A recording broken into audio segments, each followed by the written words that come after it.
So welcome to Industry Interviews, Sessions with CISA with the Commercial Dance Intensive. My name is Melissa Strain, and today we will be joined by Victor Rojas. Hi, Victor! Hi! So how's that side of the world? Pretty good. Yeah. Pretty good. The inside of my apartment is great. Exactly. I'm giving you red today. Oh, I'm into it. I love it. I love it. Where are you joining us from today, Victor? I'm home. I'm in Los Angeles. So we are coast to coast today on Industry Interviews. Coast to coast. We're so excited that you're here with us. And we're also so blessed to have you on the Commercial Dance Intensive faculty. Thank you. I'm blessed to be there. I just love being there. I love commercial dance. So Victor, would you like to start us off with our industry interviews and give us a bit of a background, where you're from, maybe your training, maybe how you landed in Los Angeles, and just kind of cliff notes of your career? Yeah, for sure. Well, I was born in Peru. I lived there till I was 7. And then I moved to New York. My mom was just like, we got to get out. While I was living in Peru, it was like the worst time in Peru. We had in-house terrorism, and there was bombs exploding everywhere, and we had no water and no electricity and wow, sort of thing. So it was like we had to get out, right? So my mom moved my sister and I to New York City, where I joined an organization called the 52nd Street Project. And they're basically a group that takes the inner city kids from the Hell's Kitchen area in Manhattan, which is where we actually ended up. And they teach them the arts, teach them how to direct and how to write plays and how to act. That led me to LaGuardia High School, where I was a drama major there. I met my best friend. Her name is Aj, and she's just like a multifaceted artist. She does everything.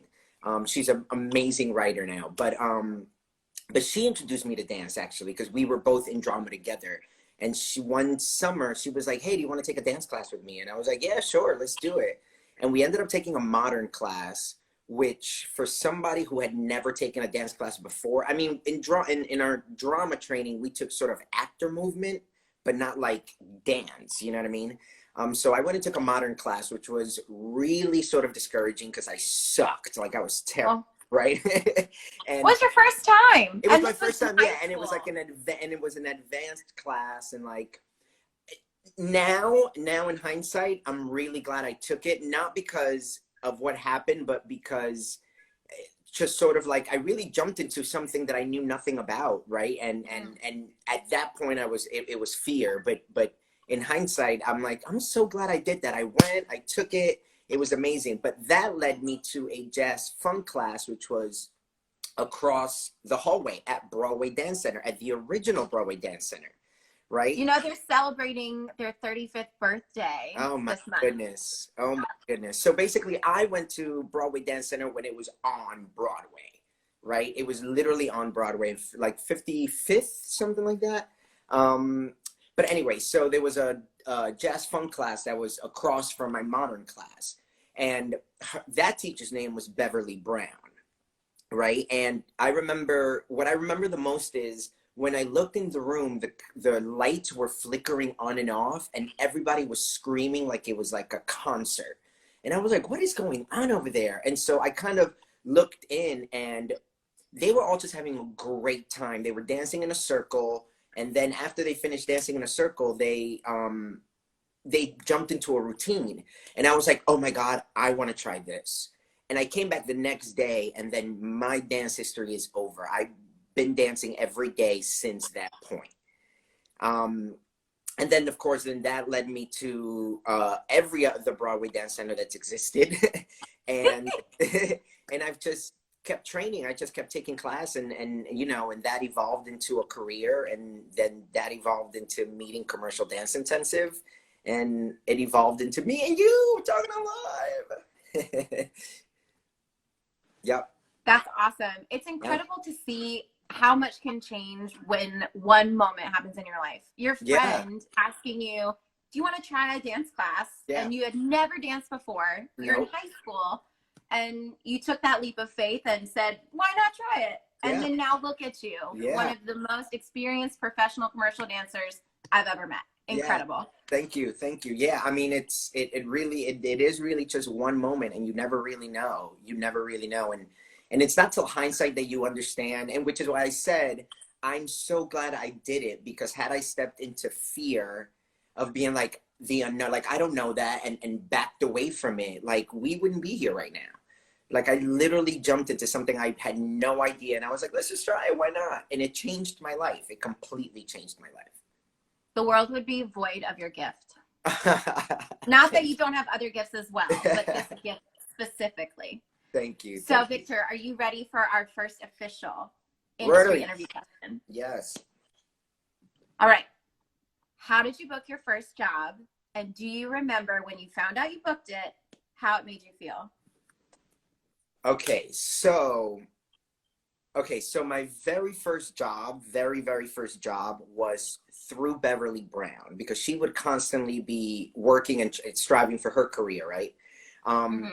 And so when she started working, she obviously would ask for people who take her class all the time to help her with her work. So that literally was my very first job. Like, I danced at it was a underground house group consisting of a male and female, okay? And we performed at a lesbian club.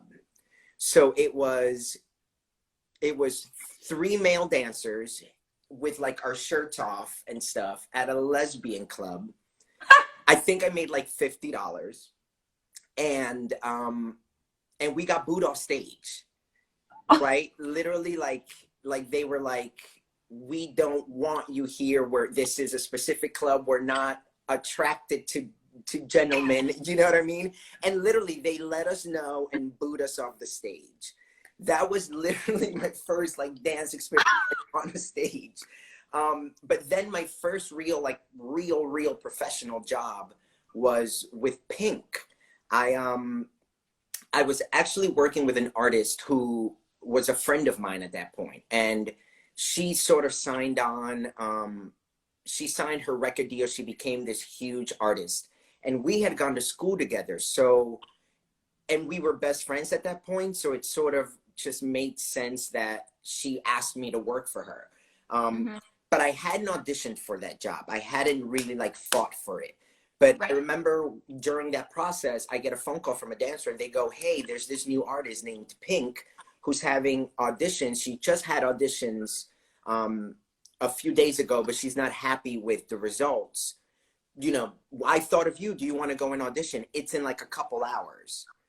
And a friend called you. A friend called me, literally. And she's like, yeah, this girl's having auditions, and the audition's in a couple hours because she wasn't happy with the last audition. Can you make it? And I remember that I was with my artist friend at that point, and we were in Harlem at at like some deli getting food from the what's it called, the buffet. Pay by pound. Yeah, exactly. And we're getting food, and I get the phone call. I was like, I literally put the phone down and I said, girl, I gotta go. And I put the plate down and I headed to this audition for this artist named Pink. Nobody knew who she was. I auditioned with with your clothes, or did you go home and change? Just with my clothes. Like, well, I mean, also at that time I was much younger, so you know, vanity could take over a little bit. So we would be walking around, you know, fully dressed up in like a thing, right? But so it was easy for me just to like hop out and go to this audition. You were ready. I was ready. Like, I was ready. And we went to this audition, and I ended up auditioning with 2 other people. So it was a private audition. I didn't know it was a private audition. I ended up auditioning with 2 other people, and yeah, got the job. I got the job. It was insanity. Yeah. And I was like, wait, what? So I ended up doing Pink's promo tour for her very first album. And that was like my first official, like, you auditioned, you fought for it, you did it. Everything I had worked for had culminated to this one moment that, again, I just seized. It wasn't something I planned, something that was like my goal. It was like, I got a phone call. I was like, I'm doing it. I'm done. I'm out. Boom. And again, The opportunity presented itself. Yeah, exactly. And it changed my life. And then from that point on, I made connections that continue to call me for other work. And here we are. So did you find out in the room that you booked it, or did you find out later? I did find out in the room that I booked it. I did find out in the room that I booked it. So basically, we, like, it was me and two other boys, and we auditioned. We all did it, and then I think we all went sort of on our own, I believe. Mm-hmm. And then the choreographer came and told us and was like, "Hey, we want to use you." I was like, cool. And it literally was, and it ended up being me and one other boy for the job. So it was just two dancers that she was looking for. That's incredible. Yeah, it was awesome. That's so cool. Okay, so we have a question from our audience. Yes. What has been your most humbling dance experience? And she also says, I love your art. Oh my God, thank you so much. Thank you very much. You know what? This may sound really, really corny, but I'm a really down-to-earth kind of guy. Like on every level. I really, really am. And as corny as this sounds, I am so lucky to get any work, right? So specifically, one like humbling dance moment doesn't really exist. I'm just like, I can't, anytime I'm in a room, I'm like, I can't believe I'm in this room. Do you know what I mean? Like, I can't believe that I'm here experiencing this with, like, just on any level, really. I every time I'm in a room, I'm like, wow, I can't believe I'm here. So, like, really my most humbling dance experience is just the fact that I can provide for myself through dance and through what I love to do. That really is, you know what I mean? Like, incredible. You truly do have such a humble heart, and it shows. Thank you. It shows in your artistry and your presence. Thank you. It's very accurate when you walk into a room. Thank you. You can just tell you're comfortable, you're confident, you are delighted to be there. Yeah, thank you. Thank you. And I truly, truly, truly am. So good. So for our next industry interview question, Victor. Yes. What is something in your career that has surprised you? Something in my career that has surprised me. Really just how far I've gotten. Again, you know, it's really hard to find work, and I really never had a trajectory. I never had, you know, like, my parents come from, like, you know, 1960s and 1950s Lima, Peru. Do you know what I mean? So my mother's goal for me was to find a good job and finish school. Do you know what I mean? And once I did that, hopefully start a family, and then I have accomplished life, right? So us coming to the United States, and then that sort of bubble for her growing, and then me being able to really achieve anything, like, that's really it. You know what I mean? That's amazing. Yeah. Oh, so great. Okay, so our next question for you, Victor. What is one skill or style you wish that you had trained in before you became a professional? Okay, so I don't get asked this a lot, but I wish I could share this more, and I'm glad I'm doing this. It's sort of popping and locking, and sort of more of that foundation. I remember I was on a job with where that sort of wasn't involved, right? But then somehow that job turned into that style and that sort of language. And now, like, my training allows me to be able to pick up, right, and be able to just do and produce. But there's certain styles that you can also tell and be like, okay, so he's not great at that, or they need more work on that. You know what I mean?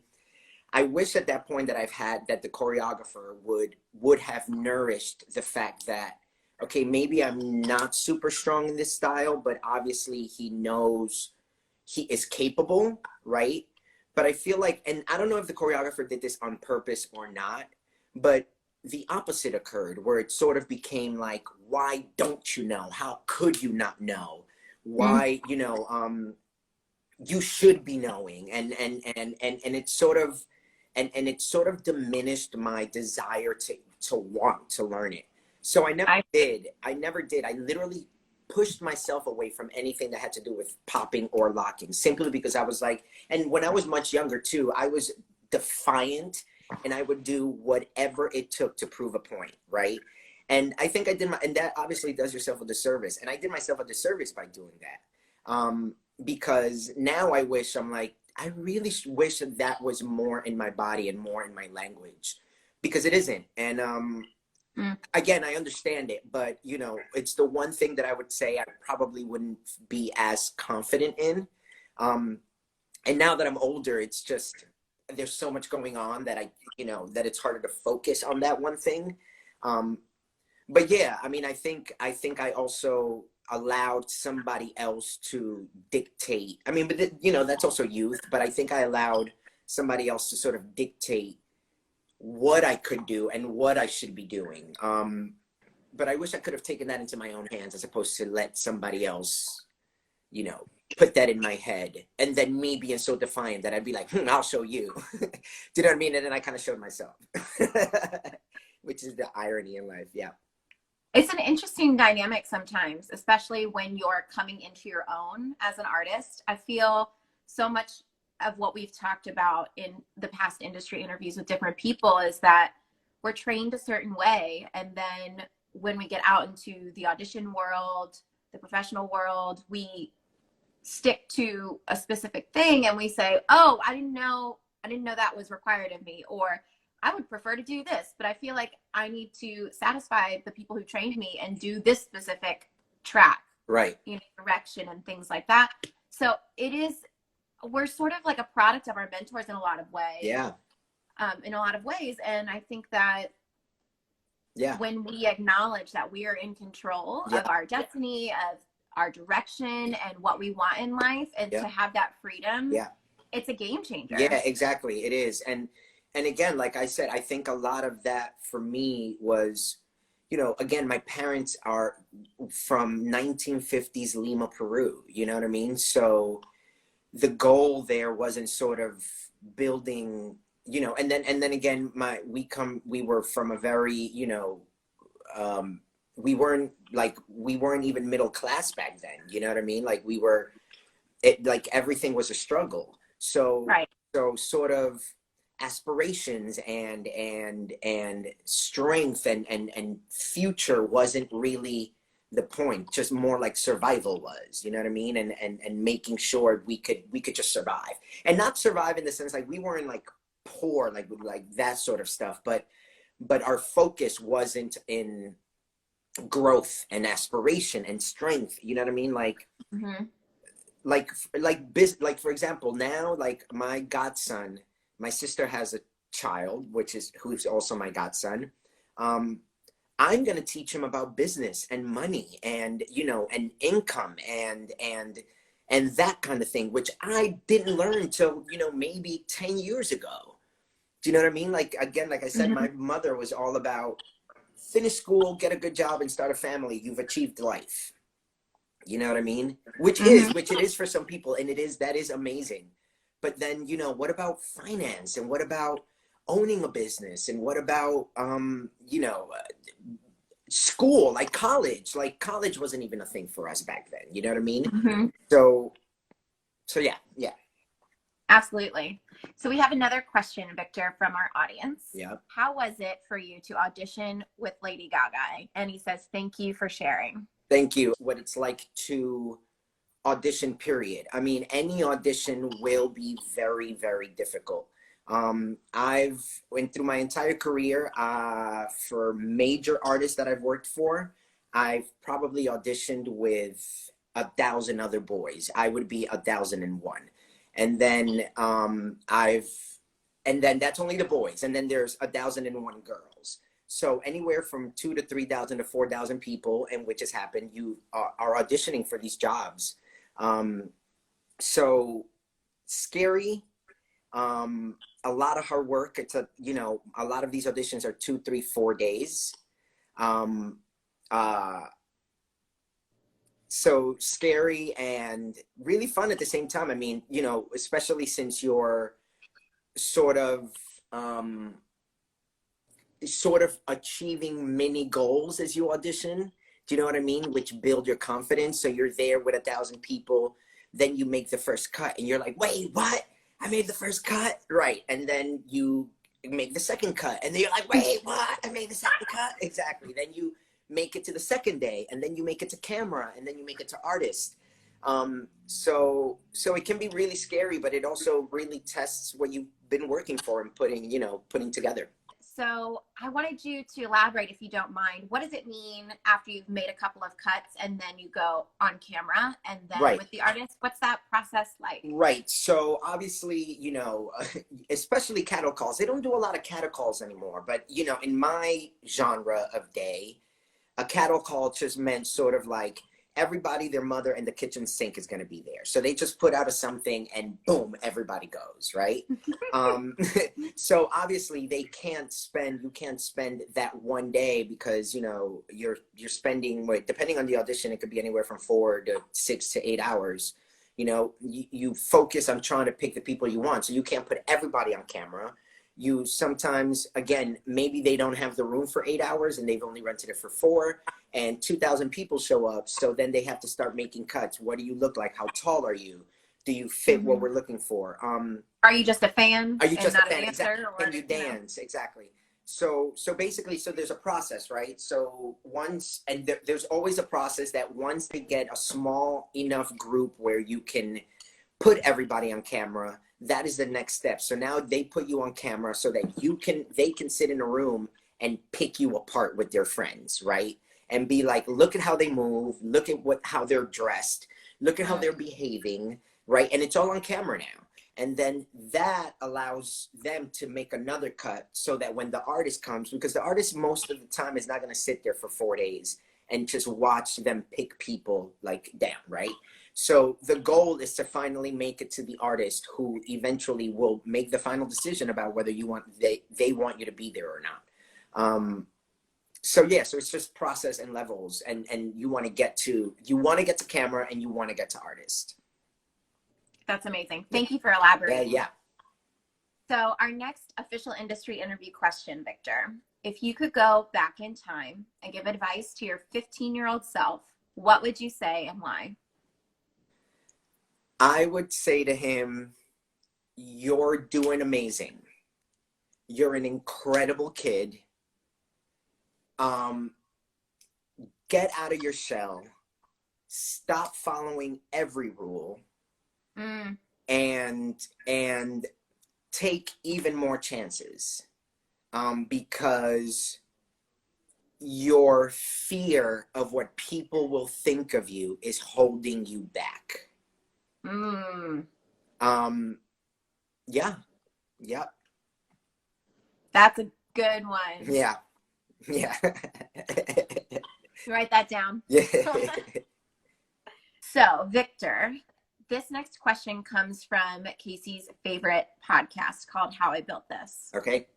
How we built this. How about this? So, Victor, for your success, what % do you think is based in luck, and what % do you think is based in talent and skill? I don't. I am very lucky to have work, and be able to to lead my life this way. But that luck is only because there are so many of us. Right? There's so many of us who are trying to achieve the same thing. So I would say luck has maybe 1% of it.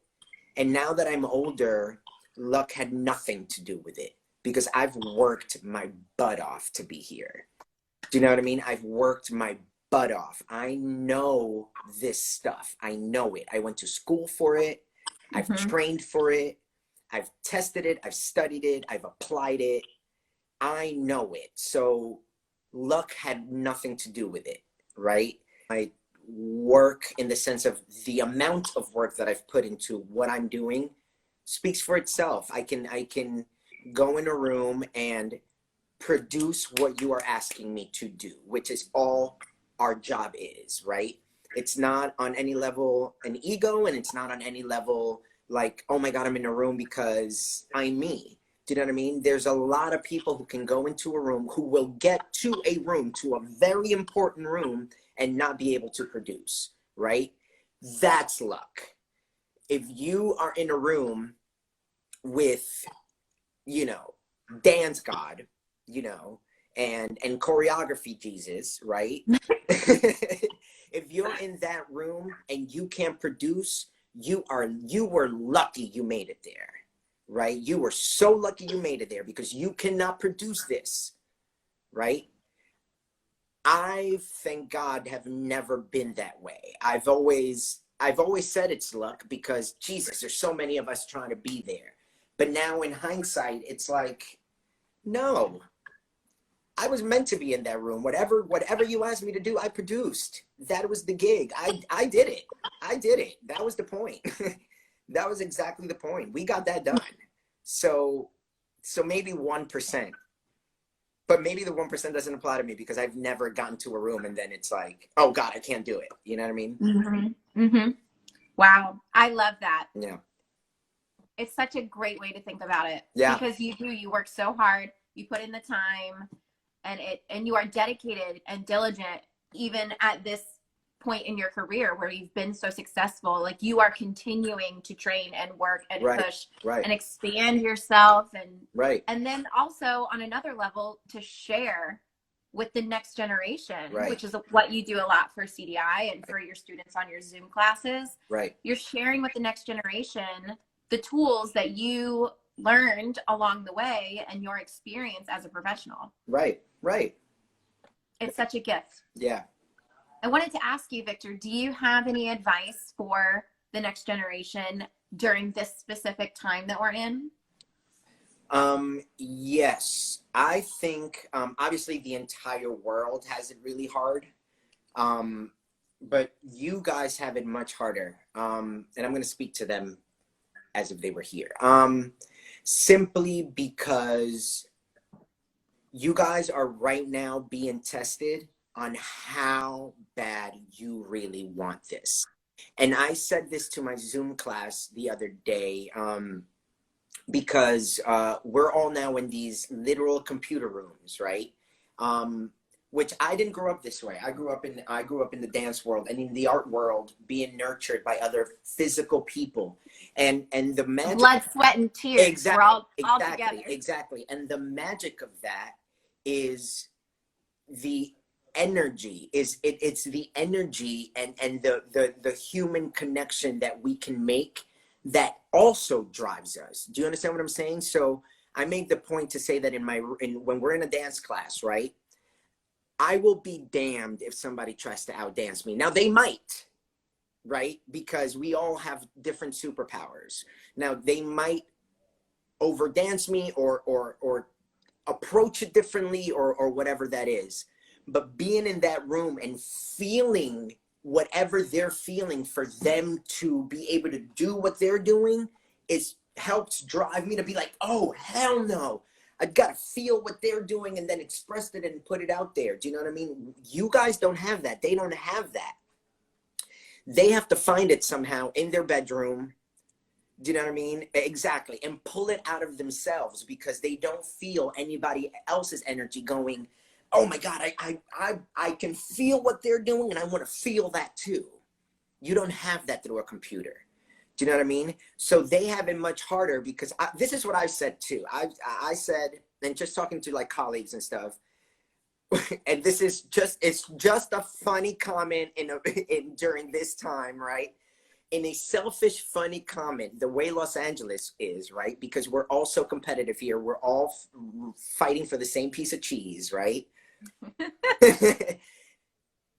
I've talked to colleagues and we've been saying the reality is, after this is over, LA's gonna dwindle.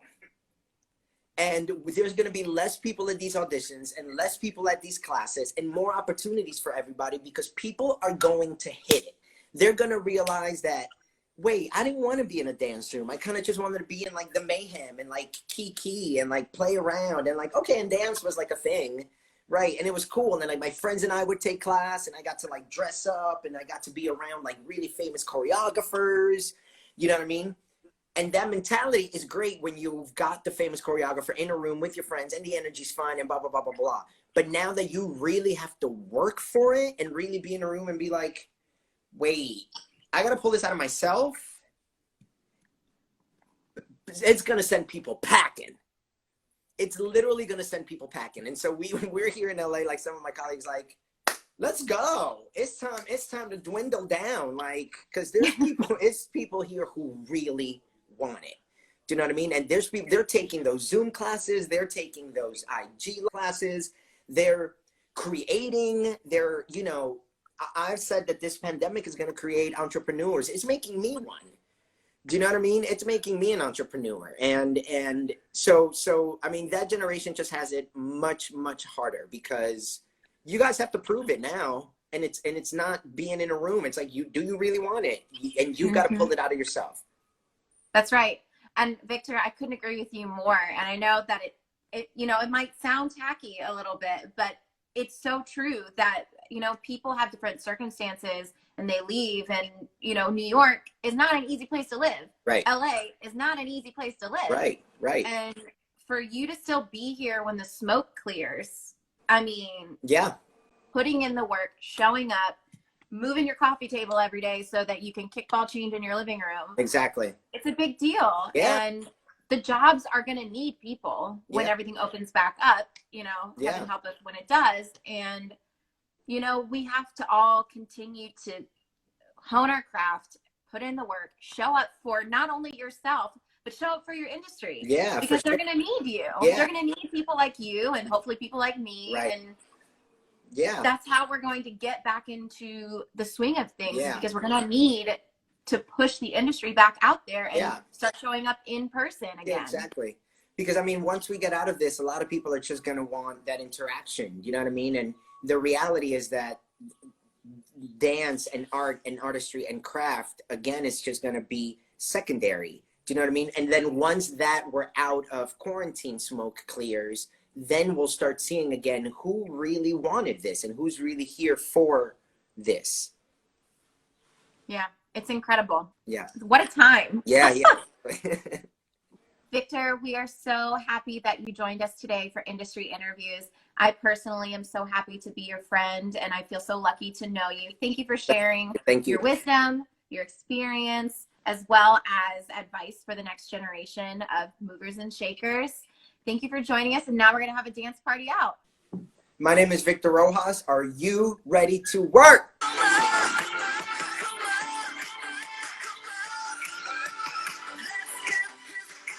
Love you, Victor. Thank you. Love you, Alyssa. Thank you. Bye. Bye.